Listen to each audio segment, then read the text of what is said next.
Alright, so let me fan through these critic reviews. I've been done critic reviews in over a year now because I can see that they're bullshit immediately when they start doing it. I can tell whether you care or not, you're being paid or not. Alright, so let's do this. Alright.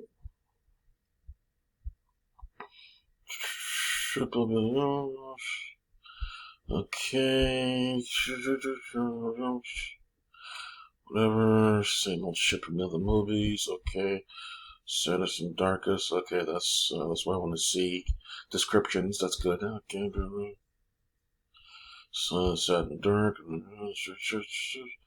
Another dark reference. That means like there's some extreme things in there which I would like to see. Set pieces. Okay. So, ooh, you're so smart. Okay.